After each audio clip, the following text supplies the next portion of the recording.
Welcome. Thank you all for being here with us. We are here with our coach, Darryl Davis, who is going to inspire and motivate and teach us today about how to get your offer accepted within 24 hours. To get the most out of today's webinar, we want you to take really good notes.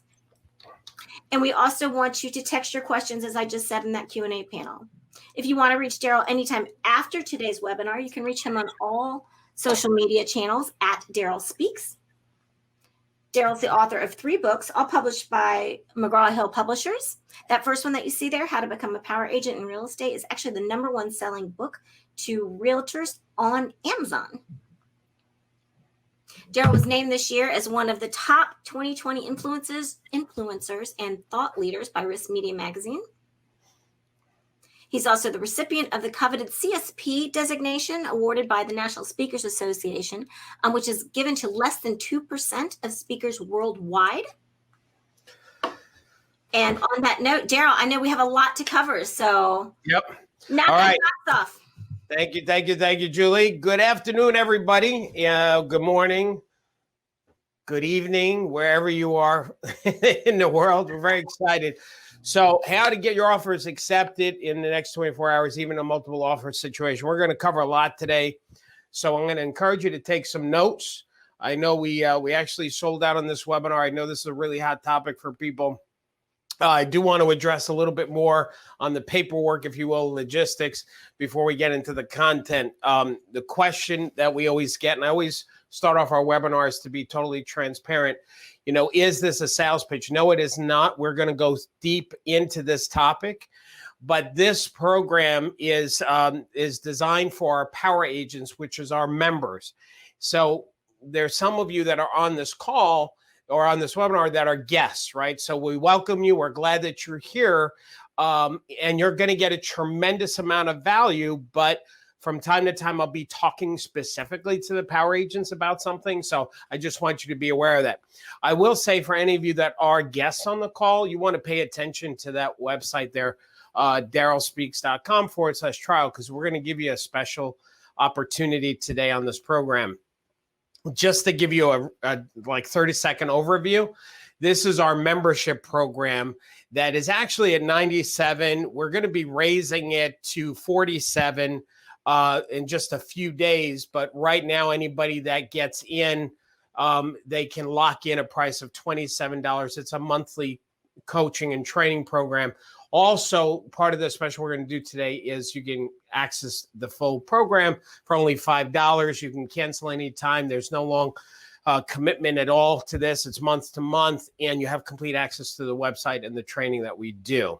And there's a ton of bonuses, so make sure you stay to the end. Now, I do want to talk to the power agents just for 1 second, and then I'm going to get into the process from the moment that you're writing the offer to when you present it. Power agents, we launched a new thing on the Power Program website. I need you to be aware of when you log into the dashboard of the program, you're going to see this link here in the bottom right-hand corner, webinar registration. And tomorrow, and this is just for power agents, so it will not be open to guests, we're going to be take a part of today's webinar and have a meeting. It's not a webinar. It's going to be, I'm going to talk to you. You can talk back. It's going to be a Zoom meeting. And it's going to be how to handle when the agent will not let you present your own offer. Now, everybody, guests included, I am going to talk about that today, but I'm going to spend an hour just on that one question tomorrow because a lot of things have been coming up about that. Also, one last thing, and then we'll get into this. Also, in the classroom power agents, you're going to see that there's a section called Webinars on Demand. There's a seminar that we did on working with buyers, playing with buyers. So this is kind of the part 2 to that part 1. The part 1 is how do you take buyers, show property, get them to write the contract. And then when you sit down and you're going to do the paperwork with them. So this is step 5 in the 6-step buying process that I taught you when you're working with buyers. Okay, with that said, everybody, let's start taking some notes here. Number 1, I'm going to give you some concepts first about negotiating and putting offers together. And the first concept is selling a house is a two-way negotiation, meaning that it is between the buyer and it's between the seller. You all know from time to time, buyers or sellers, they want to bring us into the conversation. They want to use our commission as part of the negotiation. You, as the agent, are not moving into this house. You, as the agent, if you're the listing agent, you are not moving with the sellers into their new home. You are not part of that process. The commission percentage was negotiated when that homeowner first hired the listing agent. And then the listing agent put out what the selling broker's commission is, which, by the way, there's a little caveat to that, or a little sidebar on that.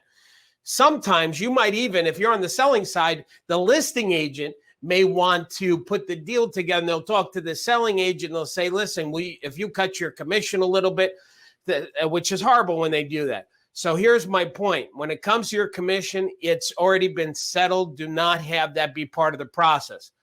Number two is use the commitment of the buyer and seller to move forward. And here's what I mean about that is what's interesting, and those of you that are experienced agents will know what I'm talking about.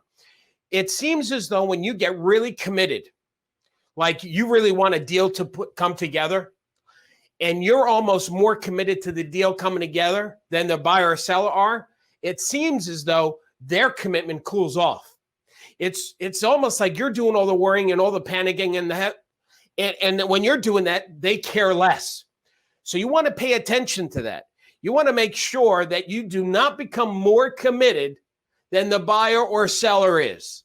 Because the moment that does, you're making it harder to put the deal together. You let me tell you something. My best year of real estate was my last year. And the reason why I believe that was my best year is because I knew I was getting into seminars. I started down that path. So any buyers or deals I were putting together, I did my job, but it was like, listen, my attitude was almost like this. Listen, if you want to buy the house, great. If you don't, I'm okay with that because I'm not the one homeless, you are. So it seemed as though I was more effective at putting deals together when the monkey was not on my back. So if you've got a buyer who's really committed to buying this house, you can put that deal together. If you have a seller who's really committed to selling, you can put that deal together. But if you've got two people that are not that committed and you're more committed than any of them, that's it. Forget it. It's not going to happen. Number three is call the listing agent prior to writing the offer. This is most of us on this call are in a situation where we've got a lot of, we're getting multiple offers, right? And one of the things that you can do to help solidify and put your offer when you're on the selling side in a stronger position is if you wind up calling the listing agent prior to writing the offer and just have a conversation on things like this. Build rapport with them. Say, listen, I've got this, I've got these buyers. I think they're going to want this property. I'm really excited.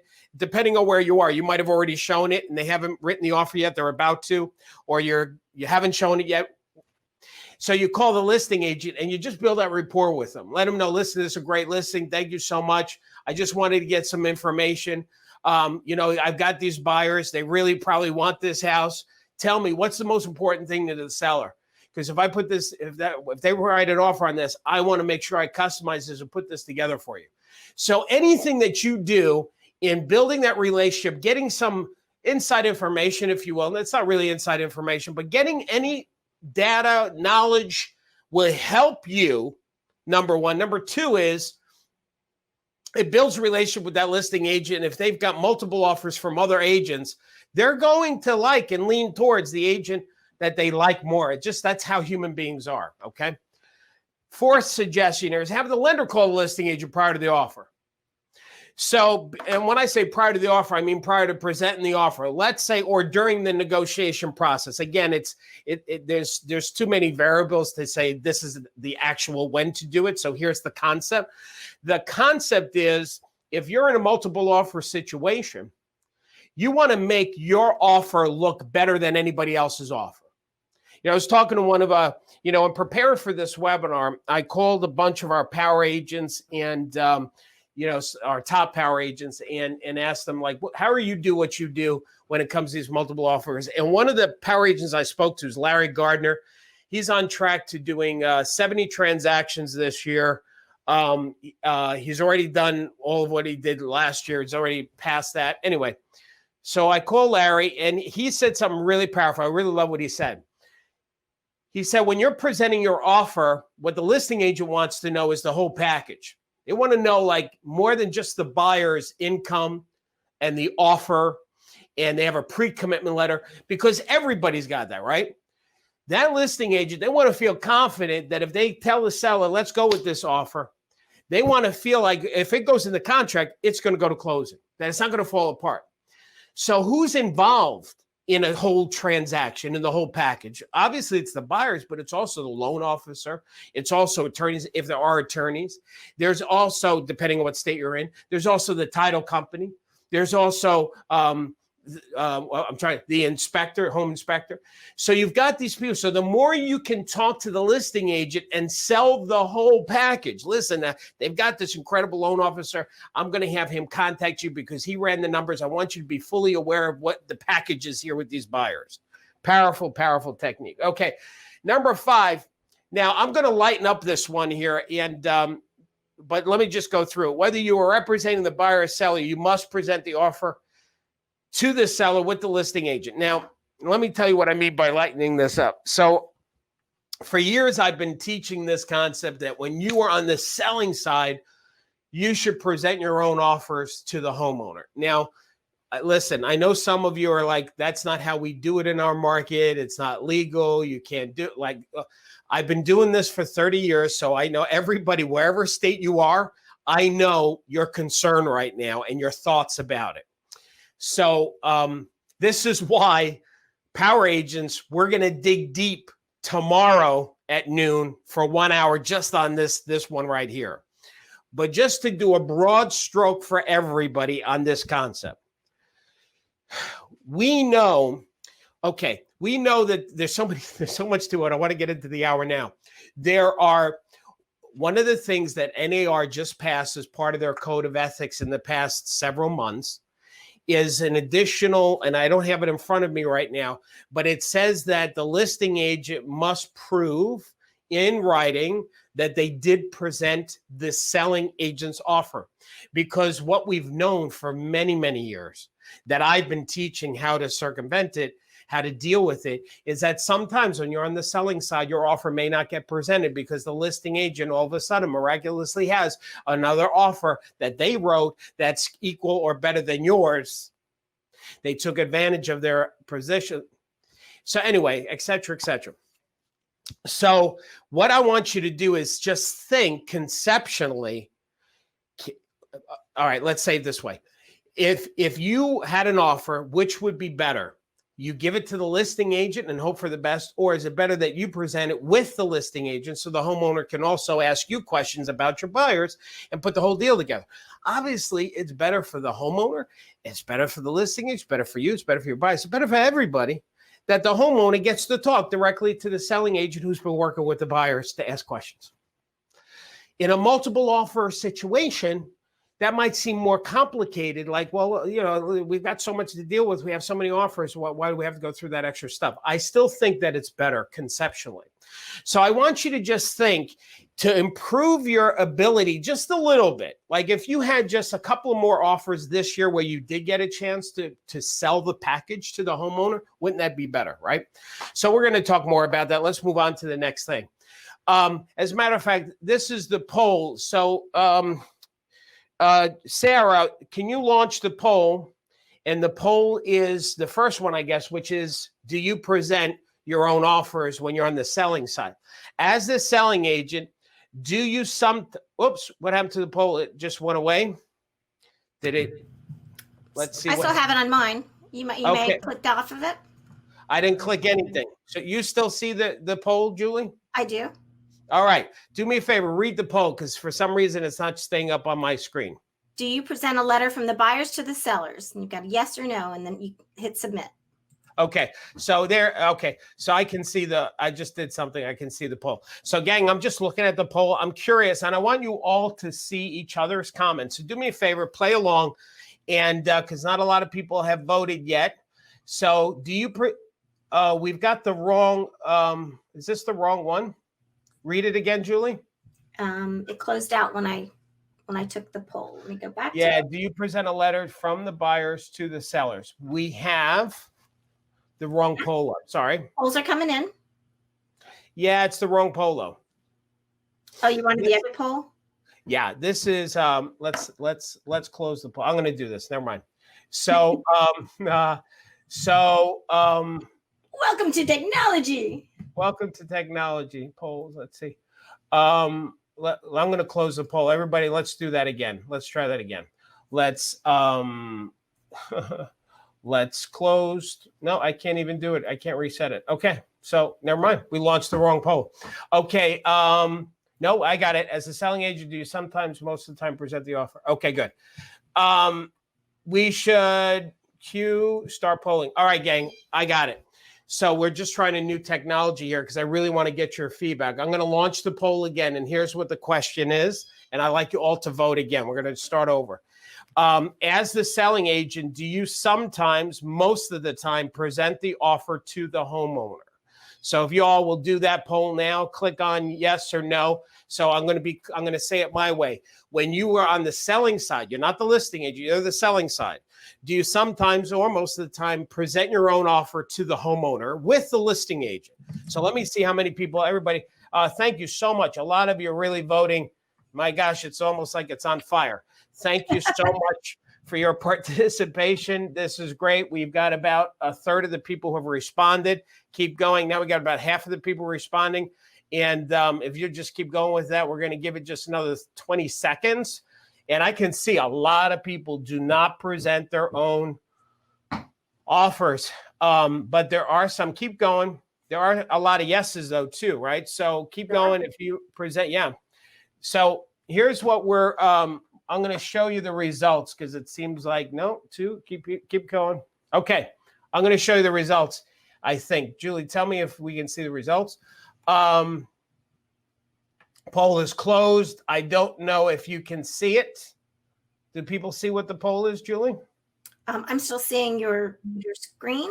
Your screen. Okay. So, gang, I'm sorry. You should be able to see the poll, and here is the results. So if you click closed polls, Darryl, they can see it. Sorry. I'm in closed. Closed. Yeah, okay. I'm in closed. And should I close the poll? I'm in closed. It says close poll. So close poll. So here's what we got, gang. Sorry, we're not going to do this again. I think it's 71% of the people do not present their own offers, but 29% do. So, almost 30% of you are still presenting your own offers. So, which is interesting. All right. So let's go on and go to the next part here because we're going to talk about how to do that. So presenting the offer to the seller when you are the selling agent, right? Your MLS probably states selling agents has the right to present. So that's the first thing. A lot of agents or a lot of homeowners will maybe sign something at the listing agreement saying, I don't want to hear offers unless it's through my listing agent. But here's what I believe, gang. If a homeowner had a choice of hearing an offer or not hearing an offer, even multiple offers, they're going to want to hear everything. So even if a homeowner said, I don't want to hear any at the listing. Yeah, I don't want to hear an offer unless the listing agent presents it without the selling agent. They're still going to change their mind. So I wouldn't hang our hat on that one. The second thing, when applicable, meet with the listing agent in front of the house 5 minutes prior to presenting the offer so you guys can work together. So you don't want to be adversarial with the listing agent. You want to build that relationship with them. You want to definitely work together because you both have the same commitment, which is to put this deal together, right? Reciprocate when you're the listing agent. So if you're I'm going to tell you, I don't know if there's anybody on this call who is from Tyson's Corner, Virginia. Years ago, so I've been training now for 30 years. And I would say maybe 20 years ago, I was doing a training program for Century 21 in Tyson's Corner. It was the whole broker council in that area. And I was meeting with this group of agents once a month for a year. And I taught this concept about, listen, when you are on the selling side, try and get your offer presented. And they said, this is not how we do it, Darryl. We don't do it that way. We give it to the listing agent. They present it. Long story short, after a couple of years, they flipped. all of a sudden it was common practice. I don't know if it still is, but it was common practice. And I like to think that our power agents kind of changed it where listing agent, selling agent were presenting together. Okay. Next thing is, if the listing agent insists on not letting you present, then get a statement from a seller, letting the seller know, hey, listen, I'm aware that Darryl has an offer, but I'm choosing not to hear it unless it just goes through the listing agent.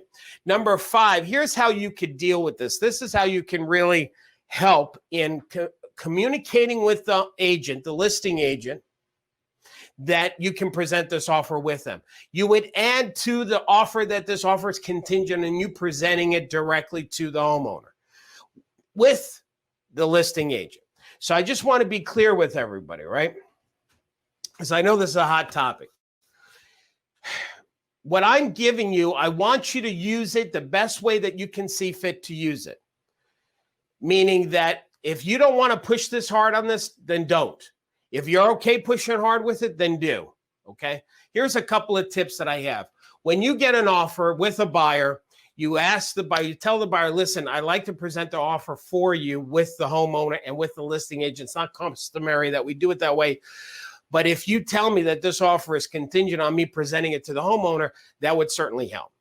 So the buyer's going to say, yeah, I would love that. So you add that to the offer. Now you call the listing agent, you have a conversation. Now, hopefully you've built that relationship, like we said earlier, prior. And you'd say, hey, listen, John, this is Darryl Davis. Yep, the buyers came in with an offer. But listen, man, they really would like me to present this to the homeowner. I know you've got a bunch of offers coming in, but I've been working with these people. I know their situation. They really are dying for this house. I mean, they want this to be their next home. I know this is a little unusual, but man, I would really appreciate if we can do this, together. What I like to do is set up a time when you and I can run over there. I can present the whole package to the homeowner. If they have any questions, I can answer it. Is that possible? Can we make that work? And if you approach it that way with the listing agent and you built some prior relationship with them, there's a better chance that you're going to have that. Now, I want you to imagine if there's 5 offers and your offer is the one you're able to present it, and the other 4, they just emailed it. Who's got a better chance? You do, of course, because you're going to deliver that offer so much better because you know these buyers. Okay. Next thing.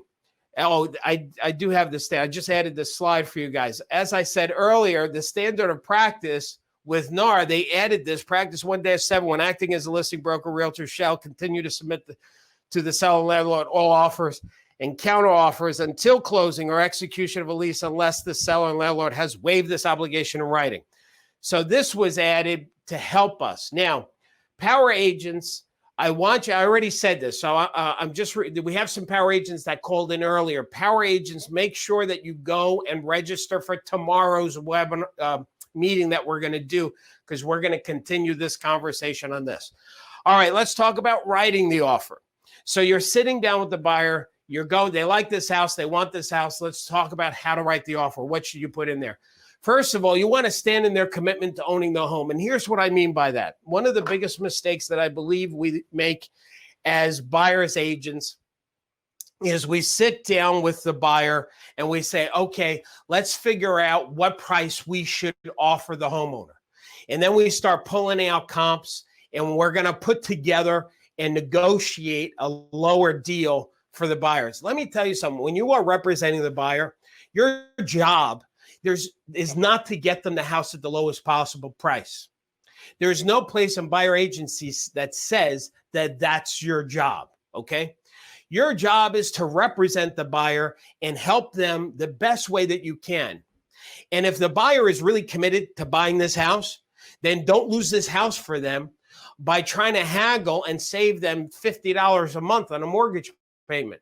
If you're in a hot market, you should be going in with your best and final. We shouldn't be doing this haggling up and down stuff, because while they're sitting there thinking about writing an offer, there may be 2-3 other offers coming in at that very moment. So do not start talking about and coaching buyers, let's figure out how we can offer the lowest possible price. Simply confirm the monthly payment at the list price that you have. Now, if the buyer says, well, Darryl, should we be offering full price? I'd say, listen, here's what I know. At this price, You'll get that unless there's some other people fighting for this house. We know this is what the seller wants. Anything less than that number, I can't guarantee you're going to get it. And every minute that goes by, there might be somebody who's going to outbid you. So we should be in it to win it. You know there's not that many properties. You've seen the properties. This house works for you. Do you want to call this home? We don't want to. Why risk losing the house because you're haggling trying to save $20? I'll do whatever you want, but I think we should bring in an offer with a full price. That's how you be confirmed. So let me just get some information. What's today's date? That's how you start filling out the paperwork. Now, I'm not going to get into if you're on a digital and if you're on, if this is a virtual conversation that you're having with your buyers. I'm going to just assume for right now that you are sitting with the buyers and you're filling out the paperwork and you're being safe. You got your masks on. Keep them involved as you're filling out the paperwork. Don't let there be silence. When there's silence, what's happening? People are thinking. When people are thinking, they're in their head. You hand them the pen, right? Well, because you don't want to place the pen on the table because then everybody stares at it like it's nuclear. You know, the husband will, if this doesn't work out, I'm going to get blamed because I picked it up first. So hand somebody the pen. Oh, I always get that question from our power agents. Who should you give the pen to first? And, you know, in my live seminars, I miss my live seminars, the audience, but I'd ask the classes, who would you give? Who raised their hands would give it to the wife first? Who would give it to the husband first, right? And I would say, you're both wrong. You should give it to the person that you've built the most rapport with during this conversation. So whoever you feel is going to be more accepting of that, that's who you lean towards. That's who you give the paperwork and the pen to first. When you do that, ask the other spouse a question. So if you, let's say you happen to give the pen and the paper to the wife, then you might, as she's going to sign, you tell her to sign, just sign, okay, right there. And then you start talking to the husband. Say, are you excited about making this move? I know, listen, that basement was really beautiful. So I'm going to talk to the husband while she's signing the paperwork. And when she's done, I'm going to move the paperwork over to him, and then I'll start talking to her. And the reason why I'm doing that is I'm distracting them from each other, from taking the pen and saying, do one of these things. Honey, should we do that? I don't know. What do you think? Should we maybe should we look at more houses? We only looked at 5 or 50. All right. And then here's the best part. Have the buyers write a love letter to the sellers. Now, we're going to talk about this a little for just a couple of minutes because people bring up legal stuff. And so I'm going to address the legal stuff a little bit. But anyway, this is one of the reasons why you presenting your own offer is really powerful and why it's very valuable. Because some homeowners, let me tell you something, that if a homeowner is looking at a bunch of offers, and if everybody is kind of in the ballpark for that homeowner, they're not going to always, and those of you who've been around, you've seen this happen, where a homeowner has accepted an offer from somebody else, and it might not have been as good of a price, but they like the other buyers better, or they really dislike the other buyers with the better number. There's an emotional aspect for some sellers when they're selling their house. They like know who owned the house before them and who owned it before them and etc. So it's almost like the deed is a family tree. And some homeowners who love their home, they raise their children in it, etc. They would like to transfer the deed to the next family that they can make a difference with. I've seen it a million times. So part of what you want to do, listen to what I'm saying, this is why this is so important, is you want to humanize the buyers to the seller. You want the seller to fall in love with the buyers and who they are and the difference that this will make in a family's life. And nobody can do that better than perhaps you. And this is why I love the love letter. Now, let's just talk about the legal aspect. We're not going to do the poll. We're going to skip the poll. Because I want to keep going here. But Darryl, the buyer cannot write a letter because the seller can get sued for discrimination if the seller accepts another offer. So this has come up where if you have a letter and the letter talks about the family and the kids and where they work, and it turns out that the homeowner doesn't accept that offer and they accept somebody else's, that you can get sued for discrimination. So this has come up, and it's coming up more and more. I'm going to tell you something. I've been teaching power agents for 30 years on doing this love letter concept, and I have never heard of anybody getting sued because they were discriminating because of a love letter. So I think the batting average is very unlikely. I think sometimes what happens in our industry is some people get twisted about something.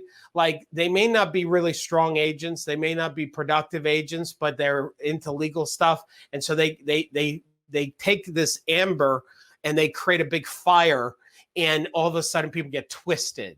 And so I totally disagree with it. But if you want to go real legal on this, here's some thoughts on it.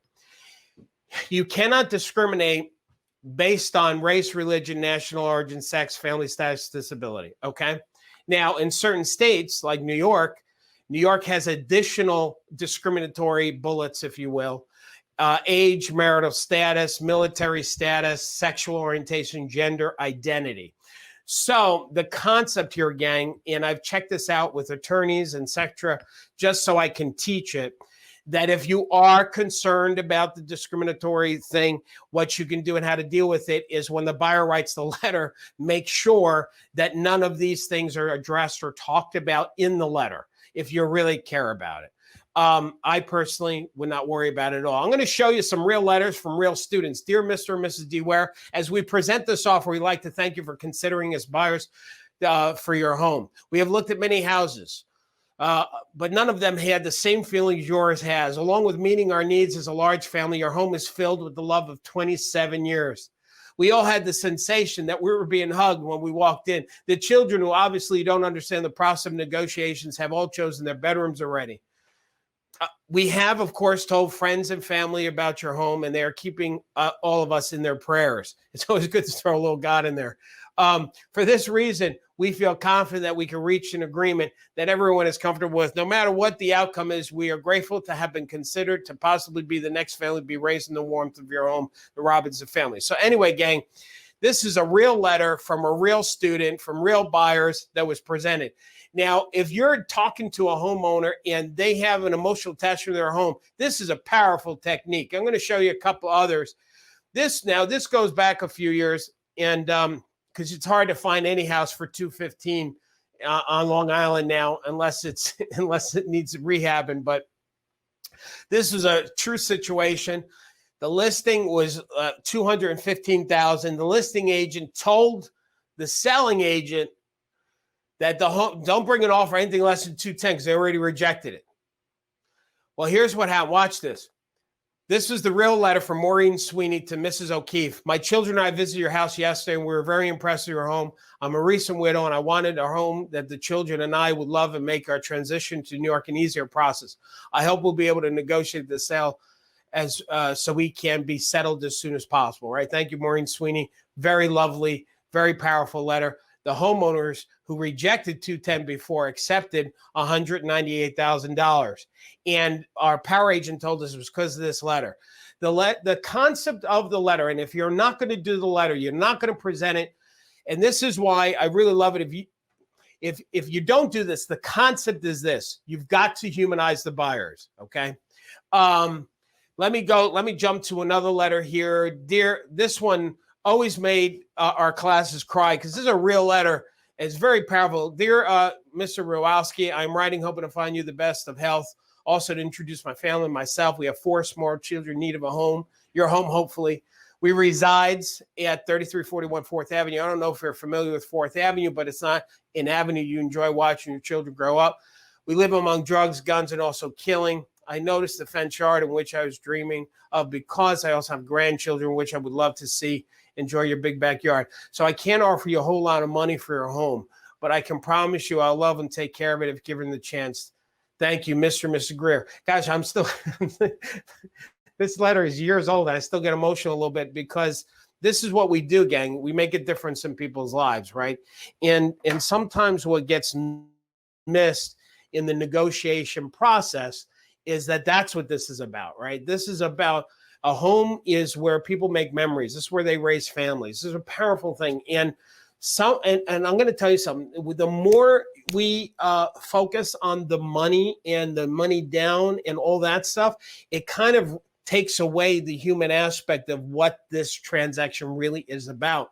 And so it's really important from a concept standpoint that you do whatever you can. This is a technique to keep this up front for people, that it's about making a difference in people's lives, right? Okay, let's talk about contract terms. So when you're on the selling side, here's some things you want to do to strengthen your offer. You want to get a large deposit from the buyers. So whatever the norm is in your marketplace, if your norm is when you write an offer, with the offer is $1,000, or if it's 10%, because that's different across the country. Whatever the norm is, get above and more than the norm, because that will strengthen the offer. The listing agent, the homeowner will say, oh, wow. Add that this offer expires at a certain date and time. Unless the seller accepts it, then it doesn't expire. Then the transaction keeps moving forward. Some states, they have that as a line item in the contract. Some don't. So I think everyone should have that. And the reason why is it creates a sense of urgency. You want to get that offer presented as quickly as possible. Here's why. The moment a buyer writes an offer, that emotional anxiety starts happening. And if they don't get an answer before they go to bed that night, you get that phone call the next morning that says, you know what, we changed our mind. I guess it wasn't meant to be. So you really want to try and get this offer presented before the sellers, before the buyers go to sleep that night. By the way, I just realized, Julie, we've got a gift we've got to give people as part of the bonuses today. I'm going to tell you guys, we're going to give you this guide that we put together on how to, in multiple offer situations, it explains to a buyer and to a seller what to expect. It's really, we just wrote it, and I can't believe I forgot about it. Well, it's because it's new. That's why. Julie, how many pages is that guide? And this is a guide you would give to buyers and to sellers. What's that? The multiple offer guide? Yes. I have it open, actually. You can download it. 7 pages. Yeah. Don't tell them. No, Julie, that's it. Don't say anything more. 7 pages. I'm going to tell you guys how to get it. We're going to make it a part of the bonuses today. Okay, let's go on to the next thing. Standard of practice is it says that realtors shall submit offers and counter offers objectively as quickly as possible. So a lot of what we're saying is consistent with the NAR Code of Ethics. Here's the next part of the terms. Remove the contingency to sell their house. So to strengthen your buyer's offer, if they have a house to sell, consider removing that contingency. That'll make the offer more powerful. Add that the purchaser agrees to list their home for sale with you. If you're working with these buyers and they've got a house to still sell, it's not in contract, it's not even on the market yet, you're going to say to the buyers while you're filling out the offer, listen, Mr. and Mrs. Hana, the homeowners are going to be concerned that you have a house to still sell. So what I'm going to do to strengthen this, I'm going to let the listing agent know, the homeowners know that you are going to list your property with me. That way I'll make sure that I manage your selling side and coincide with the purchase of this new home. So that'll put their mind at ease. Okay. Now, if the buyer is like, well, I don't know if I want to do that, then you're going to have a conversation with them, because that's not okay that they can buy a house from you, but sell as a FSBO or sell with somebody else if it's in your market. So this is a time to get that listing agreement. Add that the engineer or home inspection, depending on what state and the term you use, is subject to any major defects. Major defects is defined as any home which makes the house uninhabitable, costs more than $1,000 in repair for that one item. Let me give you the concept here, gang. It could be 1,000, it could be 5,000. The concept is this. What we don't want to have happen is the buyer wins the offer, the negotiations, then there's a home inspection, and all of a sudden they want to renegotiate the deal because it needs a new screen and it needs a new doorknob. Listen, it's a used house. It's going to need things, right? So what you're going to keep the deal together before it even falls apart, and to strengthen the offer when you're presenting it to the seller, is you'll let the seller know, you'll let the listing agent know, listen, of course they're going to do an inspection, but these people want the house so much, they're not going to nitpick. So they're not going to come back with a laundry list after we're in contract saying, oh, here's a bill for all of these items. They do want to make sure that there's nothing major. So we define what major is: anything that costs more than $1,000 to fix that one item. Listen, it could need $5,000 of repairs, new doorknob, a new window here, stuff, but that's not it. It's one item: roof, foundation, boiler, stuff like that. Okay. Consider making the offer amount as a quirky number, because there's a psychology behind this, that instead of making an offer, 345,000, making it 345, 255. I know that sounds a little odd, but there's a psychology. I did some research on this, that when people see that somehow that number looks higher, it also means that they really thought about it. They're coming in with their best and final, if you will, because this is the most that they can go. Another example is if they're willing to pay legal fees, instead of saying $1,850, just going up $155. Is that right? No, going up just $55. That looks so much. Look, I just did it myself. It looks like it's actually more than 55. That 1905 versus 1850. So consider doing that. Number 6 is add a bump out clause. A bump out clause meaning that if another offer should come in after you're in contract with the homeowners, and that offer is better, it's a real offer, but it's better than yours, that you will have the option to come up and meet that price. So that would be a bump out clause. Again, these are things that strengthen your terms for your buyers. Pay the seller if a mortgage approval is denied. So if mortgage approval is denied, be willing to pay the seller, like the deal falls apart, but the homeowner could keep some money. I know this is very over the top, but if you're in a multiple offer situation and these buyers really want this house and you feel confident that they're going to get the mortgage, you can almost say, listen, if I'm denied the mortgage, then I'm willing, even though the contract is subject to me obtaining a mortgage, I'm telling you, I'm good. I'm going to get, if I don't get the mortgage, I will give a penalty to the seller of $10,000 or $5,000, whatever number you want to give. Again, think outside of the box, gang. How can you make your contract look stronger? Add the buyer will make 2 mortgage applications, one to their lender and one to the listing agent's lender. Now, is this going to cost the buyer more money? Of course it is. But what are we talking about here? We're talking about hot market, multiple offers. If I had a buyer and I really want to get, I'd say, listen, listing agent, I've got this loan officer. He called you. You talked to him. He told you what he did. It looks good, right? But here's what I'm going to do. My buyers are going to do is they're going to make 2 applications. They're going to make it to this guy, but they also make it to any loan officer you like to work with. So they've got 2 applications, 2 appraisals, 2 everything to make sure that this deal closed. That's powerful, gang. It's going to cost what? A credit check. It's going to cost a second appraisal. And there's ways to work around that too. But anyway, preparing to present the offer. Here's what you're going to do is before you finish with the buyers, address any potential buyer remorse. So you want to prep that buyer, say, listen, we've done this. We've written the offer. I'm going to go to work for you now, but here's what could happen. So just prepare that buyer. Power agents, I want to talk to you for a second.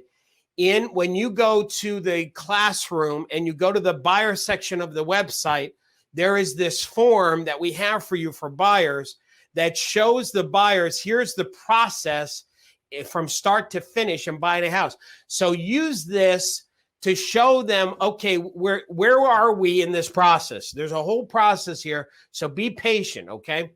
Here's the other thing, power agents, and everybody on the call, but power agents, we create this form, is to show that the buyers, there's a study done by Duke University, American Psychology Association, that what they found is that children who live in a home that's owned versus a rental, they actually have better math grades, they have better English grades, they're more likely to go to college, etc. And so what I would do to deal with buyer remorse, once you get that contract written, before you present it to the homeowner, I would show them this stat just to remind the buyer, of course, if they have children, that listen, what we're doing here is I'm so happy, so excited for you guys. We're doing this not just for you, but for your children, because once we get you out of this rental into a property, studies show that even your children benefit from it tremendously. So let's be patient, though. Let me do my job, because, gang, you've got to keep that buyer excited about the process of buying this home. Here's a loan application checklist. You should give this to the buyers beforehand or after you write that contract. You want to keep the buyers informed and educated. Once again, power agents, a lot of this is also going to be in the negotiating session of the website. Oh, here it is. I forgot that the slide was here. This is the e-guide. It's 7 pages. I'm going to give this as a bonus for everybody what signs up today. We'll talk about that at the end. This is something you would give to the buyer and to the seller if you're the listing agent to show them, okay, in a multiple offer situation, here's all the pluses, here's all the minuses, here's how we prepare for it. This is really one of our favorite things that we just launched. Okay, continuing. I got to go out of camera shot here. I just dropped my thing. Preparation, presenting offers. Before you finish with the buyers, address the potential buyer remorse. Number 2, call the listing agent to set up that face-to-face conversation about your buyers. The third thing is ask the listing agent about the seller's commitment. So when you're talking to the listing agent, whenever that might be, try and get a sense of the sellers, where they're moving to, when do they need to get there by, why did they pick the area? Like the more information that you may be able to get, and the listing agent may not share everything with you, but this is why building a relationship with that listing agent, getting this information is important because, gang, what we do when we sell houses, it's not just about the money. We've said this earlier, but I want you to think about this. This homeowner who's looking to sell their house, they're selling their house for a reason. They're moving somewhere to their next level. They're committed to moving to this next place, wherever that is. So what we're doing is we're helping people get to their next level. So the more you can understand what's important to the seller, the better you can package this offer and this deal for them. What we do is we help people accomplish their goals, what they're committed to. Now, if you are in this situation where the listing agent will let you present the offer, or you are the selling agent and you're presenting the offer, and let me go through those steps. We're going to go through these 8 steps. So hang in there. So hang on tight. We're going to go through step by step. Power agents, again, this is in the negotiating tab. Okay. Step 1. If you are the selling agent and you're with the listing agent, the first thing you want to do is acknowledge that listing agent in front of that homeowner, because the listing agent might let this happen reluctantly. Plus, it's just good business to do that. It might sound something like this: Mr. and Mrs. Hanahana, thanks so much for having me come by. I know this is a little unusual, but before we get started, I just want to tell you that your agent, John, is a powerful agent. He's incredible. He's probably the best agent you could have listed your property worth, because he's so well respected in our industry. He works so hard, and it's because of his efforts is why I'm even here with an offer. So it's an honor for me to work with John. John, thank you for all that you do for your clients. Anyway, that's powerful, man. That's just good business. That's respectful. You're in his house, so to speak, or her house, so to speak. That's the right thing to do. Plus, John or whoever, the listing agent, is going to work with you more now because you did the right thing by acknowledging him, okay, or her. Explain your job, because the homeowner may think you're here to convince them and to sell them and to close them. You're going to say, listen, Mr. and Mrs. Hanahana, even though I'm representing the buyer, I like to look at myself as managing the buyer side of the transaction. Like, I'm not here to talk you down or have you talk you into anything you didn't want to do. As a matter of fact, I have the same commitment. It's part of our code of ethics, is to treat everybody fair. I have the same commitment that John has, which is to help you get moved to your next level, wherever that might be. So you want to kind of disarm that homeowner a little bit in presenting and who you are and why you're there. Now, when you talk about, I'm committed to the same thing John is, which is to help you get moved to your next level, which, by the way, where were you folks planning on moving? What was that time frame that you're looking to accomplish that, so I can help you with that? So you want to get a little clear about asking them, what's the end game? What is that commitment? Why did they pick that area? So get as much as you can in this little step 3 here.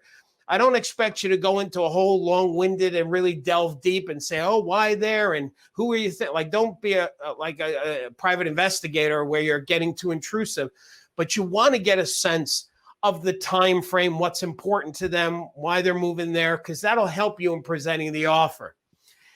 Now, at this point, you're going to humanize the buyer. You're going to, before you get into price and terms, you want to talk a little bit about who these human beings are. Share specifics about their names, their work, their children, their family, all of that stuff. Again, people worry about the fair housing. I think it's ridiculous. Listen, they're human beings. It's just so ridiculous that people get twisted about legal stuff. I think it's good. I think it's good business. I think it's good what we do in real estate. We work with people's lives. So I think it's good to communicate to the homeowner. Here, let me tell you about these buyers. You know, they've been looking for a while. You know, he works at the factory and she works at the law office. And you're giving a whole sense of who these people are. You might even show the homeowner, listen, I know this is a hot market, and I know you probably have a couple other, John told me you have some other offers you're considering. I will tell you, this is why John's done such a great job as a listing agent. Here is a list. I looked at this before I came over tonight. This is a list of all the properties that are currently for sale that are in this price category here. And the reason why I did this is because some of these properties I've shown the buyers, and out of all these buyer homes, they picked yours. So they really liked your house, and that's how committed they are. All right, so continuing to humanize the buyer. So you talk about the names, families, you talk about the list. There's still a lot of properties out there. There's more coming to the market. So, you know, bird in the hand, it's really great that you have the offers that you have. I almost want to say a little lucky, but that's, again, because your agents work so hard for you. The last thing I want to share with you, Mr. and Mrs. Hunter, the buyers, they asked me to read this letter. They wrote a letter to you, and they made me promise I read it. So is it okay that I just real quick? Sure, John, is it okay? Okay, good. And then you read the letter, dear homeowner, we love you. And so the letter is, I love the letter. Okay. Step 5, because listen, let me tell you something. I love the letter so much because I know my students have told me, Darryl, that letter, there was 5 offers, mine got accepted. And it was because of the letter. I love the letter. Price and terms, what you want to now do is distinguish for the homeowner. Again, if you're on the selling side or the listing side, this is part of the conversation you would do. Explain how terms are so important. That it's not just the price. As a matter of fact, let's say that you got above asking price, but the buyers were asking you to hold, you know, they were going to only put down 5% and they want you to hold another 15%. Like, in other words, the terms are so bad, you may never see the closing table. So what we do as real estate professionals is we don't just look at the price, but we also look at the terms. So let me talk a little bit about the terms with these particular buyers, because I'm really excited on how these terms are so awesome for you. And then what you'll now do is really get the homeowner excited about the terms where they're like, wow, this is incredible. So whatever you were able to do when you wrote the offer, if you were able to get a large deposit, or if you have that pre-commitment letter, or that the listing agent spoke to the loan officer, the closing date will coincide with what the homeowner wants. If the homeowner wants to stay in 30 days after closing and just throw some money to rent, or the buyers will let you give you 30 days and not ask for any money. They're buying it as is. They're going to do an inspection, but they're looking for major stuff. They're not looking for nitpicking. Like I noticed when I showed them the house, the screen was torn or there was a stain in this. They don't care about that. You know, that's major stuff, which, by the way, I'm going to tell you that letter D is huge, because there's when a homeowner here, one of the dramatic things for a homeowner is that when they, oh, look at the time, when they have, they put their house on the market, they get really nervous and concerned that the buyer is going to nitpick everything. They're going to, oh my gosh, if they find that thing that we've been living with, I don't want to fix it. I didn't fix it for us. So that letter D is a huge thing. And let's continue on. Then you're going to present your price after you present your terms. And when you present that price, you should discuss what the current local stats are in your board based on list price to sales price ratio. So for example, if your MLS average is homes are selling at 97.5% of their asking price and your buyer's offer is 98.75, you want to present that first and then tell them what the offer is. So you're letting them know that this offer is so much better than what the average is. And then you invite action, and that's the end of that. You're going to recap the positives. You're going to get their signature, and then you're going to party with your mask on. So that is essentially what we have when it comes to presenting offers. I'm going to handle objections really quick, and then I'm going to give you guys a special here. When I say handle objections, I mean when you're putting these deals together. When they ask you to cut the commission, you say no, but thanks for asking. Reiterate, it's a two-way negotiation, Mr. Mishana. It's not between you and I. We already discussed that when you hired me for the listing. And the last thing you do is you can pretend you're going to cut your commission by asking the homeowner, well, how much do you want me to cut it? Well, if you cut 1%, so on $500,000, you're saying $5,000. You want me to give you back $5,000. This is only if they really push it. Yeah, if you give us $5,000, well, I can't agree to $5,000. But if I split the difference with you, if I can put another $2,500, if that would work for you, does that work? The seller says yes. Then that's the counter offer. The counter offer is another $2,500. In other words, you pretend you negotiate the number, but then you have that be the counter because you should not cut your commission. Okay, I just did that. Let me skip over that. I just demonstrated it. Go to the next thing. We'll counter at this. You want to do the negotiating dance, and there's some verbiage here, but let me just give you the concept because it's easier actually. You know, sometimes when you're trying to put transactions together where you're a couple of thousand apart, and the reason why that is because when you countered, you didn't do this. Well, let me ask you this. If you had to go to blank, and what the blank is the number below or higher where you think people are going to meet.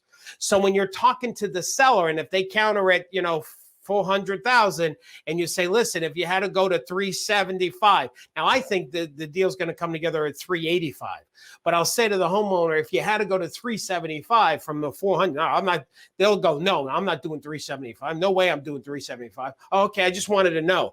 And then if the buyers come up to 385, even though the counter was 400, it sounds better than that 375. So you always do the what if negotiating dance, which is when you're talking to the buyers, if you had to go to this number, which is higher than what you think will be accepted, and vice versa with the seller.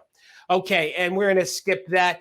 Power agents, don't forget tomorrow, we're going to spend time just about presenting the offers in person, and you're going to go to that webinar registration. Now, for the rest of you, I want to do something special really quick, and then I'm going to answer questions. I'm not going to run off the call here at 1 o'clock.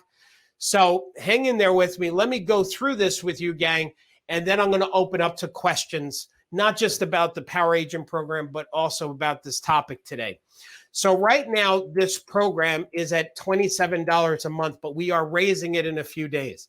So, but you can access this program for just $5, which will have complete access to the website. I'm going to show you the website. You're going to get a copy of this recording, a copy of the slides.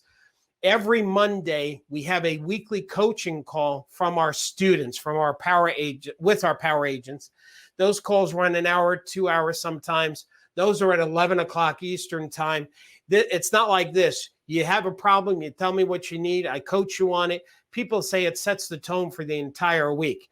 There is a tremendous amount of webinar online training that I'll also show you. We've interviewed top agents. We put it into an audio program, and we have a digital magazine.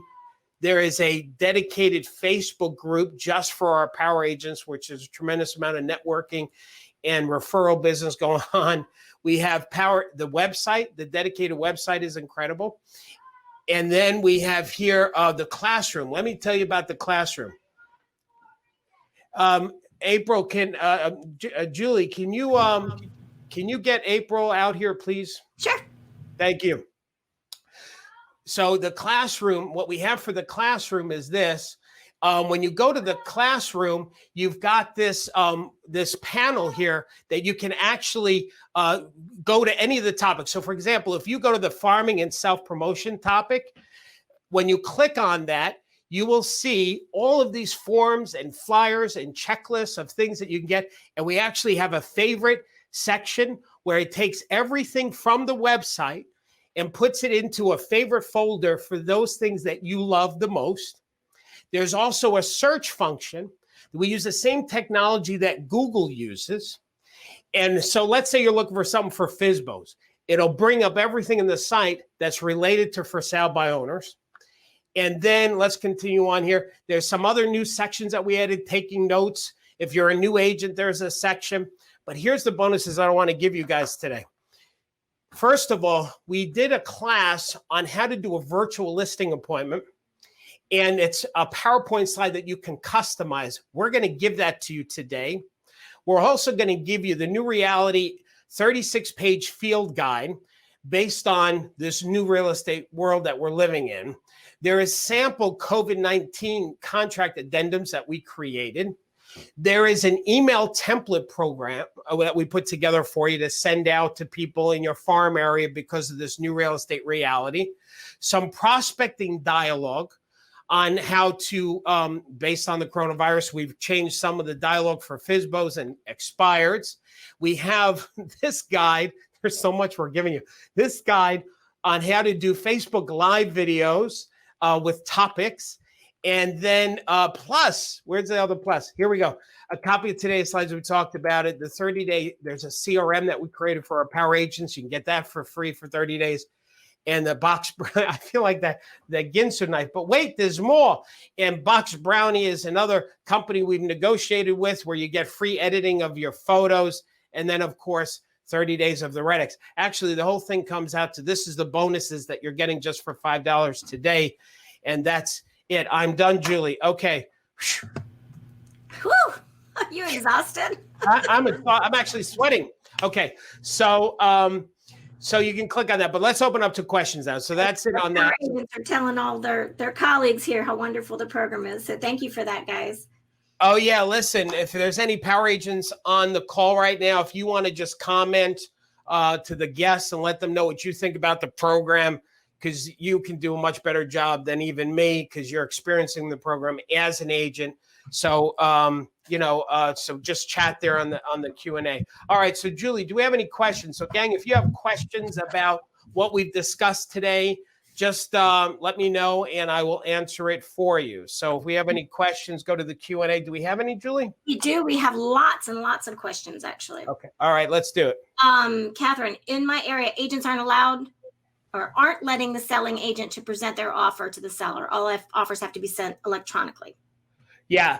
See, you want to try to do your best to avoid that. And this is why tomorrow, so if you're a power agent, so let me be clear, tomorrow is just for power agents. And it's not like this where it's a webinar. Tomorrow, it's going to be a Zoom meeting, right? So we're going to actually have our cameras on. It's going to be a conversation and we're going to address it deeper, this question. So, but real quick, who is the person that asked that question? Okay. So whoever that was, I'd like to, don't go away so quick, Jules. So No. Well, I finished it immediately. So whoever asked that question, real quick, what you would do is you can put in there the contract that it's subject to you presenting the offer and in person. You call the listing and let them know that. I don't think you should push it if you don't want to go to war on this, right? So it depends on the situation. Do you have a relationship with the listing agent? If you don't, can you create one with the listing agent beforehand? Let them know that this might be coming down the pike if we can do it that way because these buyers really want it. So try and work your way into it. There's no legal law that says that you cannot present your own offer. As a matter of fact, if you check your MLS rules, it probably states that you do. And once you put on the contract that it's subject to you presenting it, it's now legally binding that the listing agent has to let you legally. Otherwise, they can lose their license. Now, do you want to push that far? It's up to you. Depends on the situation. But again, we're going to talk more about that. Next question, Julie. I guess that is the next question. So if there's multiple offers, do you think that's going to hurt you? Again, it depends. Let me tell you. This is like, I used to be very strong saying like, listen, you should do it. And you can force it. If you do what I taught, which is writing on the contract that's subject to you presenting the offer, it doesn't matter. The listing agent legally has to let you present the offer to the homeowner, period. Unless the homeowner says in writing, I understand that Darryl Davis has an offer, but I'm choosing not to hear it. Now, what homeowner is going to do that, right? The problem with this, though, potential problem, if you really push it, you could have an adversarial relationship with the listing agent, and behind your back, they may try and sabotage the deal. That's possible. So, I'm just telling you, if you do what I said, the agent has no choice. They have to. But you decide your style.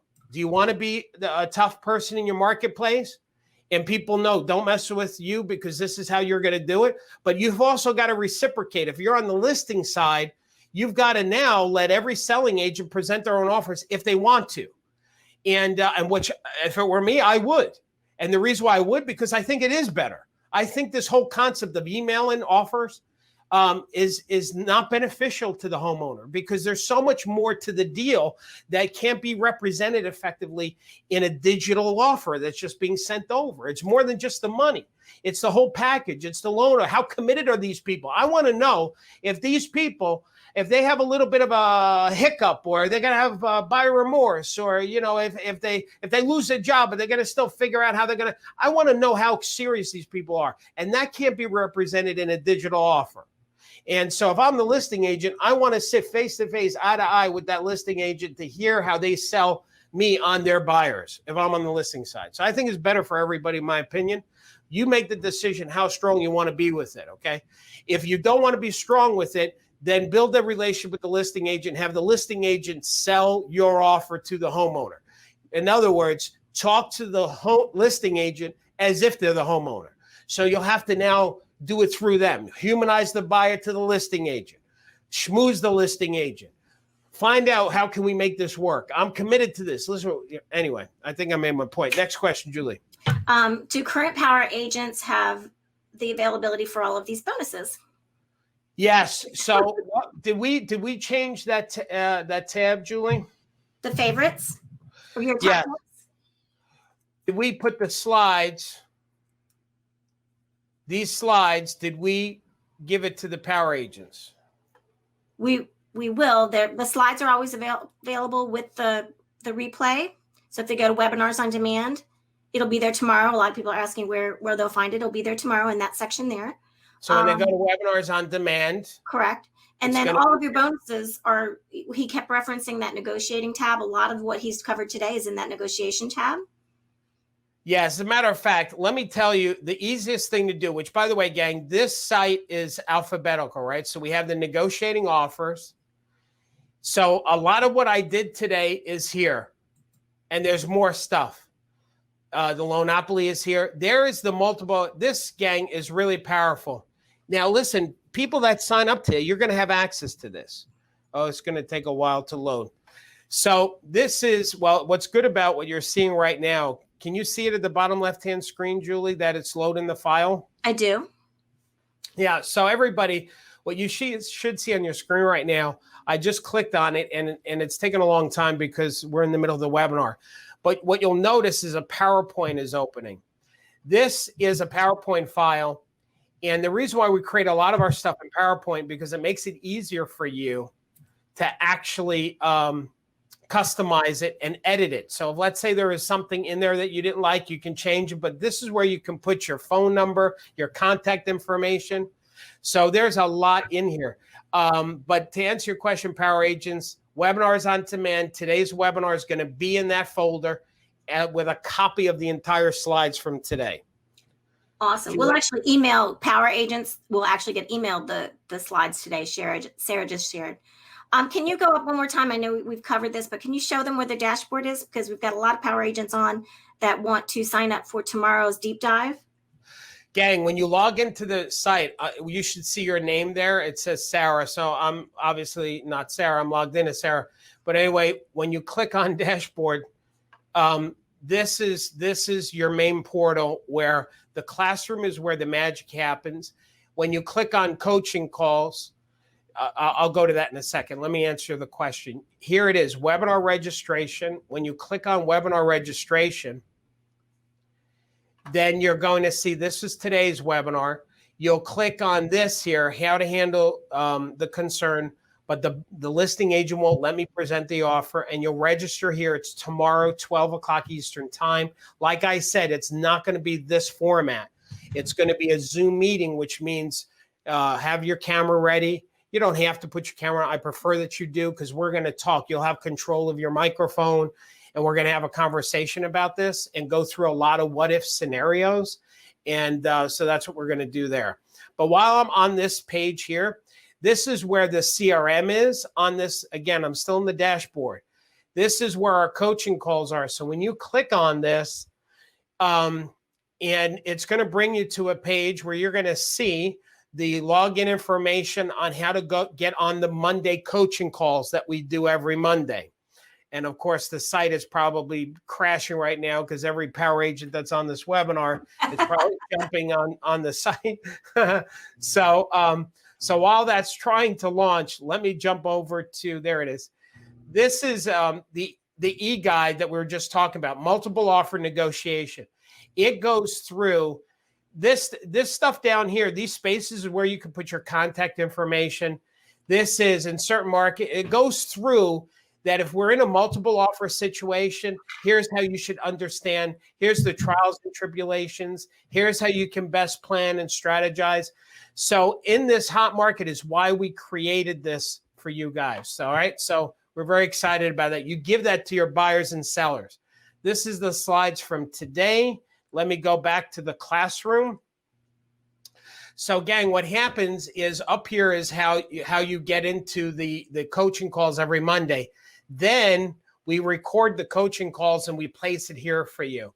So that way you can listen to it. This is every Monday.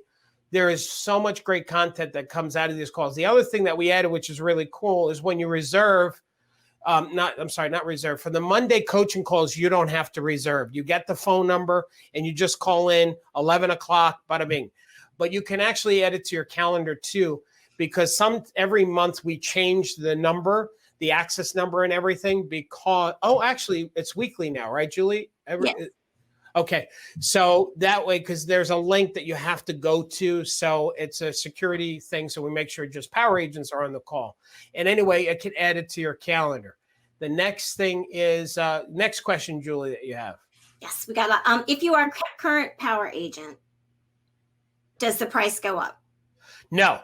Once you lock in today, or when you lock in today at this 27, you're locked in for life. So we're raising the tuition, but you're locked in. So you're good to go. So you don't have to worry about it. Awesome. With COVID, would you still want agents to present in person, or is there a suggested alternative for people who are in a lockdown area? Yeah, if you're in a lockdown area, what I would do is a Zoom meeting with the homeowners and the listing agent. So I would have the homeowners share their screen, their computer, and have the listing agent on theirs and then yours. And you can do the same concept. You get good at Zoom because what would happen with the Zoom, you could read the letter and then you can actually digitally send it to them in the chat. So then they can open it up and they'll have it on their screen. You can also do the same thing with the offer. If you use DocuSign, depends on how the listing agent wants to do it. But in a lockdown area, that's how you would do it. Do a Zoom meeting. Next question. For those who are tech challenged, you want to show them that we've got Zoom training? And I'll move on to the next question while you do that. Yep. So for those of you that are challenged with technology in the classroom, we're not tech trainers, but we have hired and interviewed, and we've done so much. Again, I'll show you. Here is the Tech Tools tab. So when you go to the Tech Tool tab, in here, there's some tech stuff. Box Brownie Power Agents get a $40 discount. There is an e-guide on how to use Zoom. There's an e-guide Box Brownie. There is the virtual listing presentation. But there's also video training that we've done. And here's the tech video trainings. There is how to use the CRM that we created for power agents. If you don't have a CRM, this is off the hook awesome. This is seller's guide. There's the tech demo for digitally staging Box Brownie. Here's how to use PowerPoint. Here's how to use Zoom 101, 102. So we keep adding to this. we're just keep adding, like we're going to have an Instagram one, although we do have some Instagram, an e-guide, Instagram for real estate agents, how to set up an Instagram account, how to set up a Facebook business account is somewhere here. But we're adding video training that's also tech stuff. We have a lot of video training, but I'm just pointing out we added the tech video recently because that's something that Julie spearheaded, and she keeps doing a great job with that. Next question, Julie. How do you handle e-signatures because the office is closed to the public? How do you use e-signature? Yeah, so someone's worried about getting signatures for contracts if they're doing it virtually. Yeah, you want to use DocuSign is the most popular in our industry. And, that has a lot of features. You just got to learn that, DocuSign. Did that answer the question? It does. Okay. Would you replace? I forget sometimes we have. I forget we have like new agents. Like that's a question. Like, doesn't everybody know about DocuSign? But there's we have some brand new agents on the call. Yeah, today. some agents. Yeah. So let me just let me do that again, Julie. There's for the new agent. There's a software called DocuSign that's very popular in our industry, and you can get a free account. They have a relationship with NAR. You could pay some dollars a month to have access. Your broker might have it. So ask your broker about DocuSign or how to do digital signatures. All right, next question.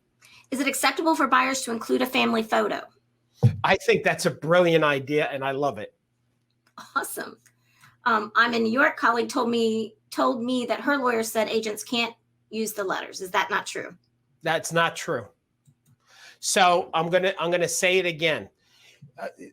People that are attorneys or frustrated real estate professionals that are frustrated because they're not making a huge living financially in real estate, but they're very active in the board or they are very active in their in politics, in like RPAC and stuff like that.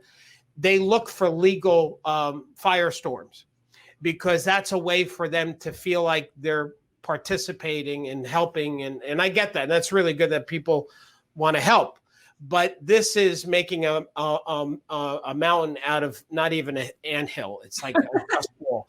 And it's so, and attorneys, same thing. Attorneys, they want to be all, no, you can't do. They want to tell you what you can't do versus what you can or how to do it. I've seen it a million times. I'm telling you, you can use the letter. And if you're worried about fair housing, which is an issue, especially on Long Island because of something that happened recently, not related to this, but it was a fair housing issue, is you make sure the letter doesn't have anything about people's gender, their sex, marital status. There's bullets of things that are tagged as fair housing violation items. So if they're not in the letter, you don't have to worry about it. But I will tell you that it's going to lessen the power of the letter. If you can't talk about the kids and the family, and that makes the letter weak. But anyway, you can do it. Next question.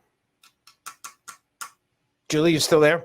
If for some reason I decide not to stay with this crazy offer, is there any commitment? So is there a contract?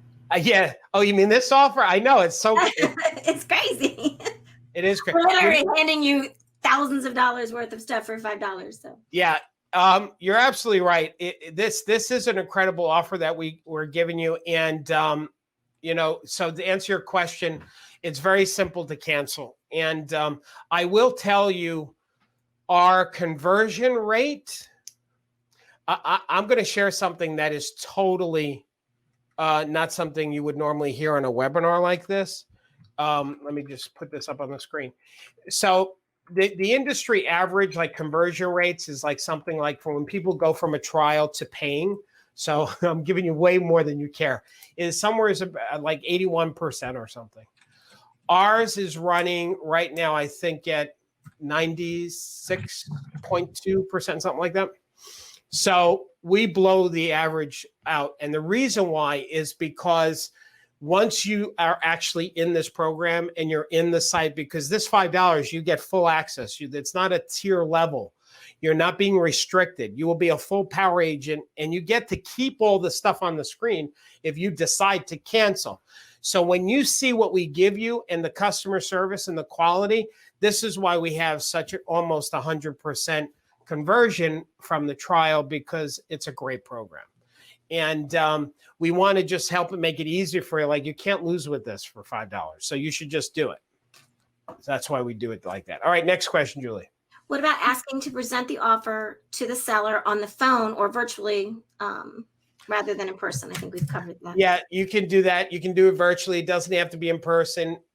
You would still use the same process that I showed you, the 8-step process in, acknowledging the listing agent, talking about how you're managing both sides, the selling side of the transaction. You've got to be fair to everybody. It's an NAR thing. Anyway, so you go through the whole 8 steps, just virtually. Next question. Please explain the deposit situation when submitting an offer or binder when there is a legal clause of refund of the deposit back to the buyer. Say that again. A long question. Explain the deposit situation when submitting an offer or binder when there's a legal clause of refund of the deposit back to the buyer if both attorneys don't get mutual agreement with the contract of sale. Well, some buyers take advantage of taking this clause and taking the contract of sale to other sellers to beat their price for lowering their asking and make a deal. Okay, all right. It's too long. So a couple of things. Number one is, whoever asked that question, I'm going to try and answer what I think you're trying to ask. The second thing is, make sure you're a power agent and be on tomorrow's call, because then I can just talk to you about this. But it sounds like the question is, if the buyer can get their deposit back, what do you do with that? And how? I'm going to tell you something. When I wrote offers as an agent, buyers gave a deposit with the offer, and I used to tell them it was non-refundable. So, like, if they change their mind, the seller keeps it. Now, the reason why I did that, which a lot of people would say, whoa, no, you're supposed to work for the buyer. You shouldn't do that. The reason why I did that is because I wanted to make sure this buyer was really committed to buying this property. Number one. Number two is, I would tell the homeowner, when it was not my listing, listen, they have a deposit and they made this deposit and they're willing to give it up, the deposit, if they change their mind. Now, Mr. and Mrs. Seller, if they did, we would still give it back to them. But I told them not, because I want you to know this, how committed these people are, that they wrote a non-refundable $5,000 deposit. That's how committed they are to this house. And if they're that committed now, they're going to make sure this thing goes to closing. So that's how I would present it. Now, if something happened and they did change their mind, I just gave them the check back. We never cash a check. But we'll talk more about that tomorrow. Next question, Julie. Yes. We have a lot of questions. We have a lot of questions. We've actually got a lot of power agents who are asking, can we put these in? Can we put this in the lot of things that they want to add to the classroom? How do you keep repair cost, i.e. total purchase cost, in check if you are agreeing to take the house, as long as each repair item doesn't cost more than $1,000? Yeah, unfortunately, Julie, I'm going to remind you, I know you're trying to get through all the questions. You've got to choose which ones to ask me. And if they're long, you can't rush it because I can't follow you. So I need you to read the questions slower or pick shorter questions. Okay.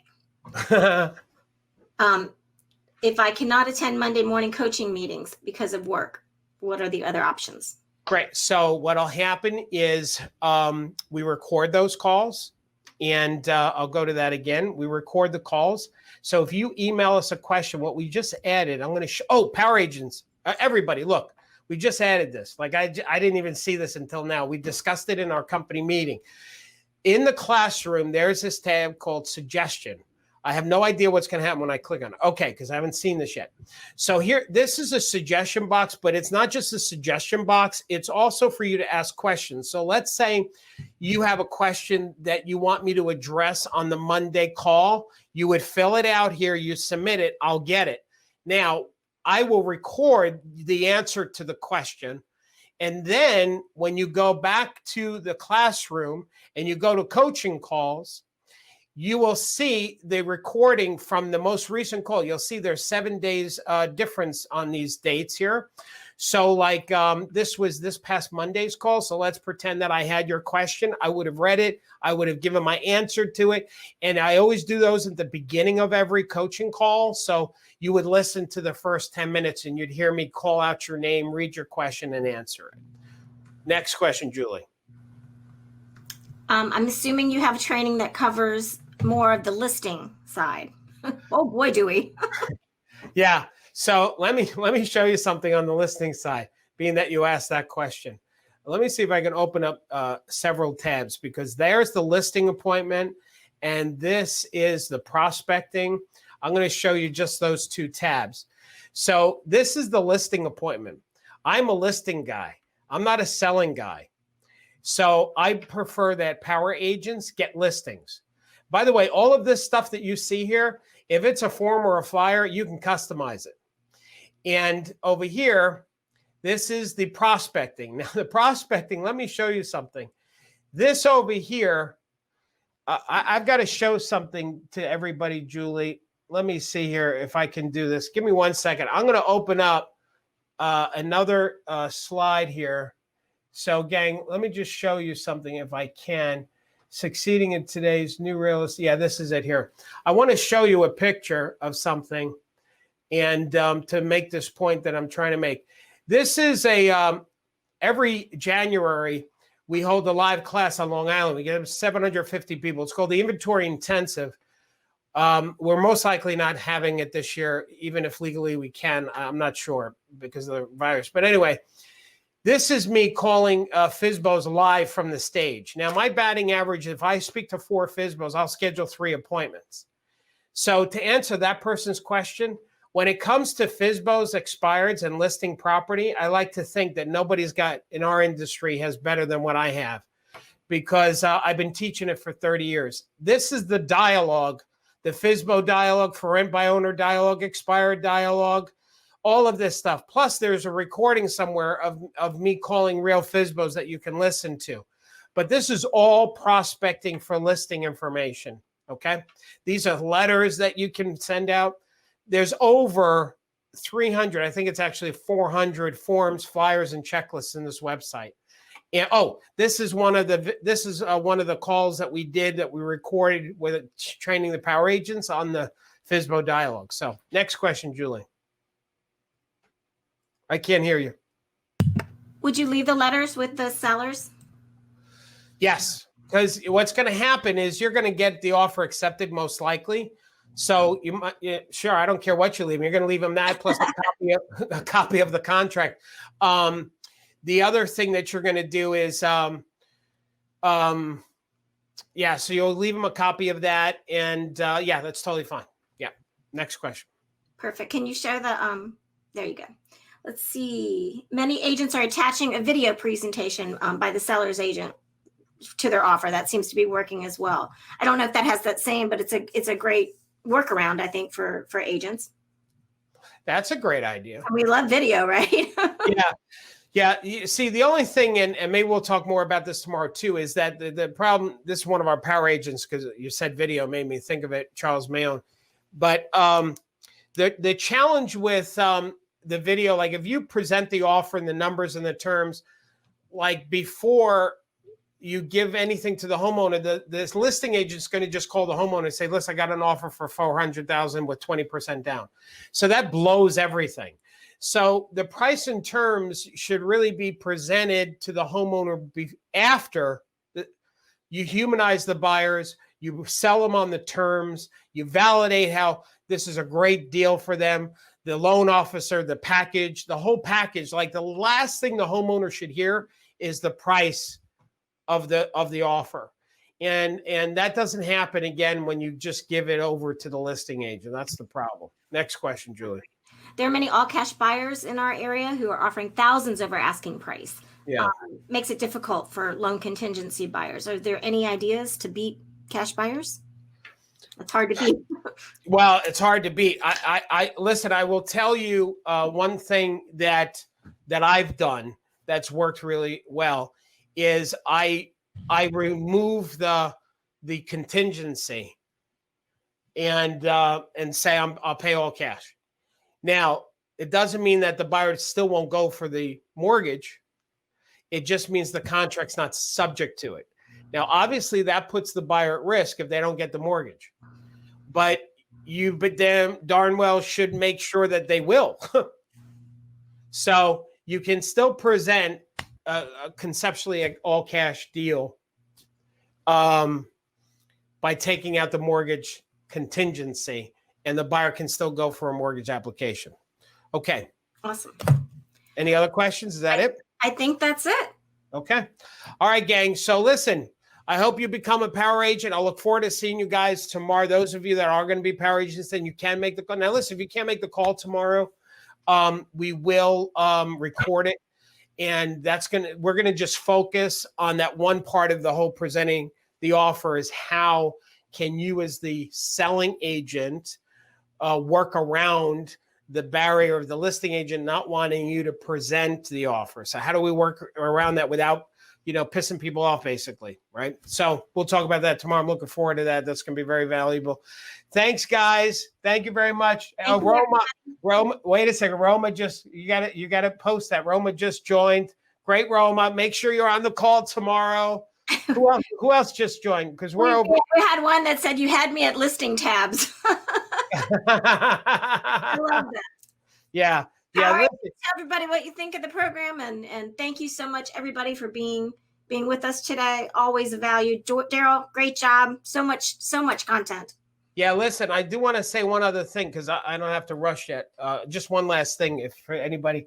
Thanks, Nancy, Eve. You're welcome. If anybody's still with us, what I'm going to suggest you do, the new power agents, because there's two things I'm going to tell you. This for the new power agents. If you just joined in the last few weeks, or if you just joined like today, there's a couple of things I do want to tell you. Number one is we have this little chat bubble, and you'll see Sarah is online right now. And it keeps track of my history. So I obviously demonstrated this once, but there's real human beings in that bubble.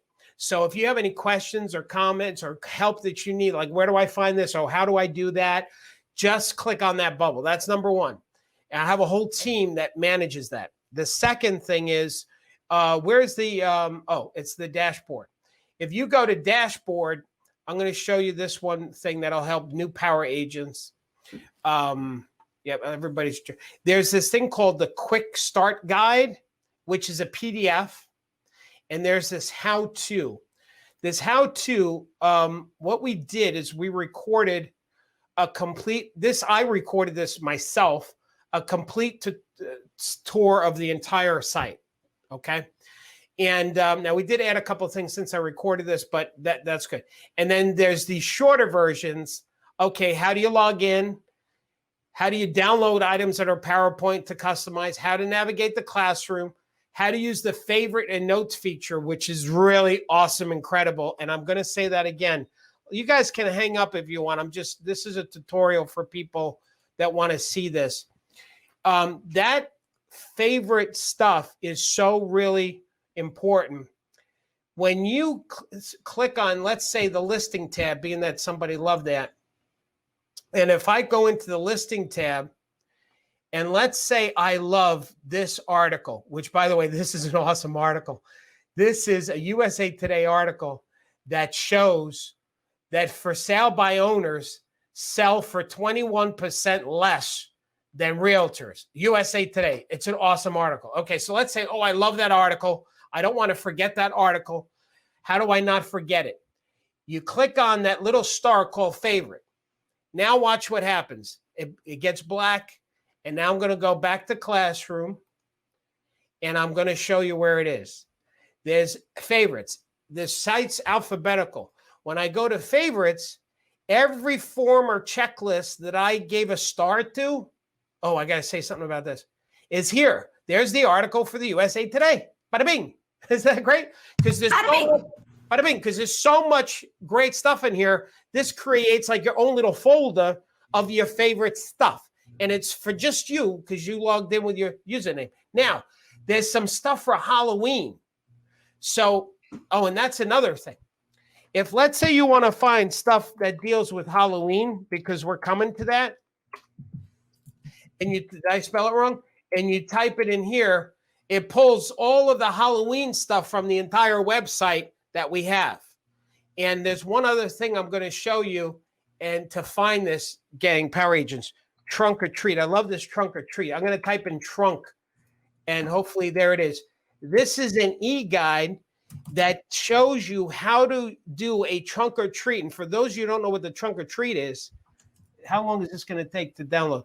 The trunk or treat is, instead of kids going door to door, you have the community get into a parking lot and they decorate their trunks of their cars. And then the kids, here we go. Then the kids go from car to car. Let me see if I can find a picture for you.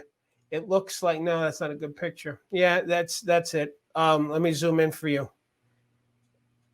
See, the kids go from car to car. Look at that on the right there.